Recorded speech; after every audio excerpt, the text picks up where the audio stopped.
বিসমিল্লাহ। আপনারা সবাই দোয়া করবেন। তো আমার আব্বুকে দিয়ে প্রথম শুরু করা হলো ঘরের কাজের উদ্বোধন। তারপর আমাকে ডেকে আনলো যে বিসমিল্লাহ বলে আপনি একটু ঢালাই ঢেলে দিয়ে যান। তো যাই হোক, আপনাদের দোয়া, আপনাদের ভালোবাসা, আল্লাহর অশেষ রহমতে আমাদের বাসার ছাদ ঢালাইয়ের কাজ শুরু হয়ে গেছে। এদিকে মেশিন চলে আসছে। তো চারপাশে অনেক মানুষ, আর তাদের জন্য আমরা ছোটোখাটো কিছু আয়োজনের ব্যবস্থা করতেছি।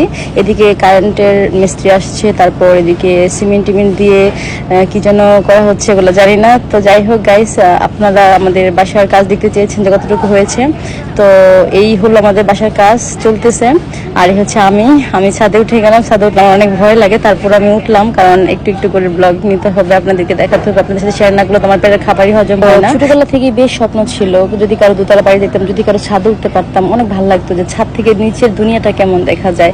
তো মনের মধ্যে স্বপ্নই ছিল, কিন্তু কখনো ভাবি নাই যে আমাদের স্বপ্নটা এভাবে সত্যি হবে। আমার বাবাকে অনেক বলতাম, আপু তুমি যখন ঘর দিবা ওয়াশরুমের উপর একটু ছাদ রেখো, যেন সেই ছাদে উঠে একটু চা কফি খাইতে পারি।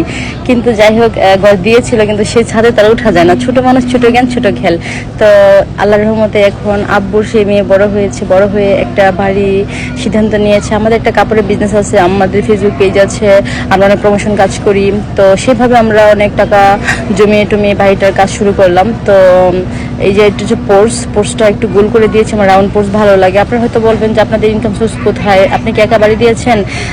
আসলে এই বাড়িটা কি বাবার বাড়িতে দিয়েছেন? না, এই বাড়িটা আমার বাপের বাড়িতে হলেও এই জায়গাটা আমার আব্বু আমাকেই দিয়েছে। এই বাড়িটা আমার। নিচে দেখেন কাকিরা, আমরা নানু সবাই কাজ করতেছে, মাংস টাংস কাটতেছে, ওদেরকে খাওয়াবে বলে যা বলতেছিলাম যে বাড়িটা কি আমার। হ্যাঁ, এই বাড়িটা একান্তই আমার, না শ্বশুর বাড়িতে না বাপের বাড়িতে। তো যাই হোক, বাপের বাড়ি হইলো এই জায়গাটা আমাকে আব্বু দিয়েছে। আমাদের 3 বোনের নামে আব্বু জায়গা ভাগ করে দিয়ে দিয়েছে, কারণ আমাদের ভাই নাই। দেখা যায় পরবর্তী সময় এই যে আমাদের 2-4 টানাটনি আমাদের গেস্ট মেহমান, ওরা হচ্ছে আমার ভাইয়ের ছেলে মেয়ে, অনেক ভালো লাগে ওদেরকে। এই যে কি সুন্দর তারা আছে, দেখে ফেলাইছে, এখন যাইব গা, এখন এই মেয়েটা যাইব গা। তো যাই হোক, এখানে মেশিনের ভিতরে এই খোয়া সুরকি বলে, খোয়া সিমেন্ট বালু টালু পানি টানি দিয়ে ডালাই করার যে মশলাপাতি তৈরি করা হচ্ছে, ছাদে এগুলো নিয়ে যাওয়া হবে। আমি এখানে দাঁড়ায় দাঁড়ায় আপনাদেরকে বয়স দিচ্ছিলাম, তো সেই বয়সটা উঠে নাই। তো এখানে প্লেট রাখা হয়েছে, প্লেট একটু খাবার টাবার দিব সবাই খাওয়ার জন্য সিন্নি। তো যাই হোক, এখানে আমার বোন আবার মুরগি কাটতেছে, কারণ সবাইকে খাওয়াইতে হবে, সবাই তো কষ্ট করে কাজ করতেছে।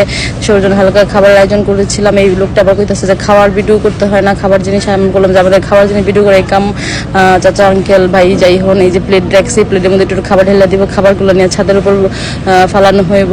তো এখানে অনেক আপুরা আছে, অনেক বৌদিরা আছে, দিদিরা আছে। তো সবাই দোয়া করবেন, আপনাদের দোয়া, আল্লাহর রহমতে আমাদের বাড়িটা যেন কমপ্লিট করতে পারে।